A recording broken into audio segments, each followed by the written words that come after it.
Mesdames et messieurs, bonjour et merci de regarder RTI en vous suivez le flash d'information de 10 heures.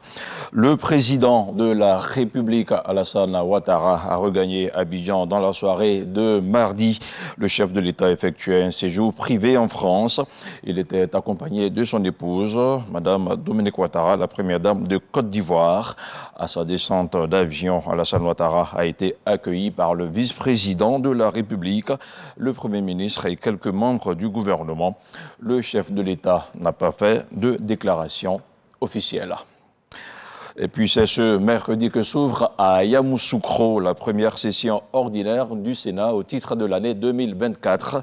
Notre envoyé spécial dans la capitale politique ivoirienne revient sur les temps forts qui ont marqué la deuxième législature de la Chambre haute du Parlement au cours de l'année 2023. Une deuxième session qui a confirmé le dynamisme de l'institution. Un document signé Herman Guibé. Nous sommes le jeudi 12 octobre 2023. La deuxième législature du Sénat s'ouvre à la fondation Houphouët-Boigny de Yamoussoukro. Kandiaka Missoko Camara est élue présidente du Sénat de Côte d'Ivoire avec 91 voix sur 97 sénateurs siégeants. À peine élu, Kandiaka Camara dévoile les grands axes de la deuxième législature et sa vision pour l'institution. Nous allons continuer le contrôle de l'action gouvernementale. Nous allons continuer d'aller sur le terrain pour les visites et les infrastructures. Et Dieu seul sait combien de fois elles sont nombreuses en ce moment. Et donc, ça va nous permettre de nous rendre compte aussi du développement de la Côte d'Ivoire, du changement qualitatif de notre pays. La passation de charge entre la présidente élue et le président sortant Oussou Kwadio-Jano effectuée. Place à présent au travail avec la mise en place des différentes commissions. L'offensive diplomatique n'attend pas. Pour sa première visite à l'extérieur, destination le Congo-Brazzaville, la présidente du Sénat prend part au sommet des 3 bassins des écosystèmes de biodiversité et des forêts tropicales qui se tient à Brazzaville du 26 au 28 octobre 2023. Elle y représente le chef de l'État, Alassane Ouattara. Une dizaine de chefs d'État et de gouvernement prennent part à ce sommet qui traite de la préservation des forêts.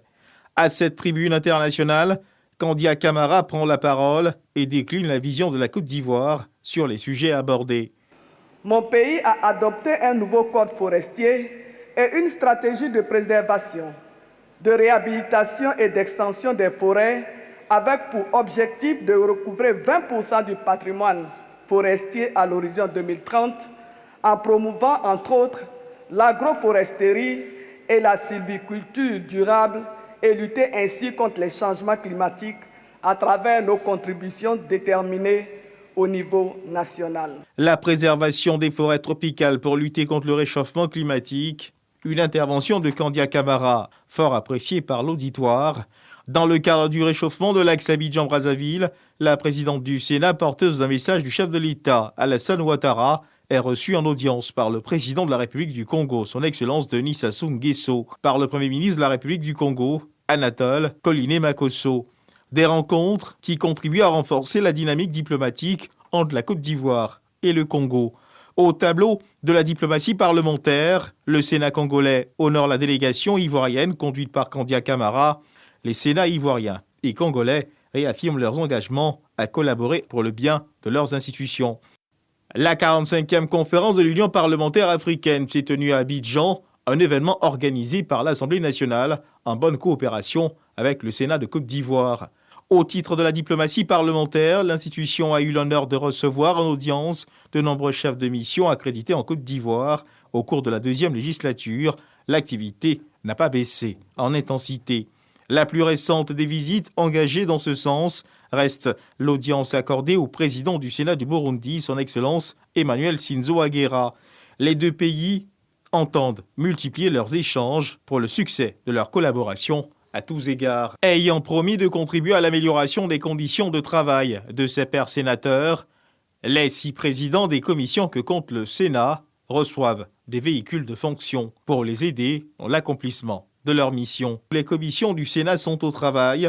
Au cours de l'année 2023, au titre du vote de la loi, 51 projets de loi, dont 35 au cours de la première session ordinaire et 16 lors de la deuxième session, ont été adoptés par l'institution. Une production législative qui se présente comme la plus abondante après l'année 2020. De nombreux textes adoptés par le Sénat qui ont eu un impact certain sur le quotidien des Ivoiriens. Entre autres textes, le projet de loi relatif à l'enseignement supérieur, à la recherche et à l'innovation, le projet de loi d'orientation de la jeunesse, le projet de loi portant statut général de la fonction publique, le projet de loi portant statut du corps diplomatique, celui portant sur les start-up numériques et enfin le projet de loi de finances portant budget de l'État pour l'année 2024. L'année 2023 tire à sa fin. L'activité parlementaire au Sénat n'a pas baissé d'un cran.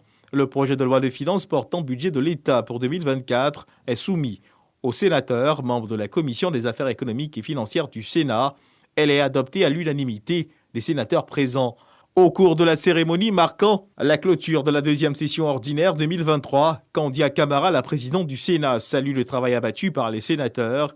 Des sénateurs heureux d'avoir accompli leur devoir. Nous avons reçu le rapport de la Cour des comptes sur le budget 2022. Nous l'avons analysé et nous avons fait la loi de règlement du budget de 2022. Ce qui nous permet de regarder ce que nous avons voté, est-ce que ça a été correctement mis en œuvre et qui nous permet enfin d'aborder le budget 2024. Donc nous suivons de très près les programmes, les missions, les objectifs et aussi les budgets alloués. Ce que nous recherchons, c'est le bien-être des communautés. Au cours de ces 3 derniers mois, la nouvelle présidente a insufflé son dynamisme pour conduire les travaux.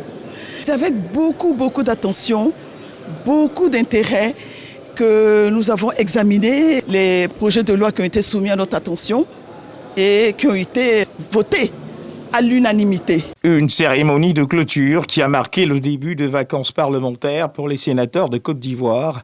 Après un mois de repos, l'activité parlementaire reprend. Pour les sénateurs, le Sénat de Côte d'Ivoire procédera à l'ouverture de sa première session ordinaire ce mercredi 31 janvier 2024 à Yamoussoukro.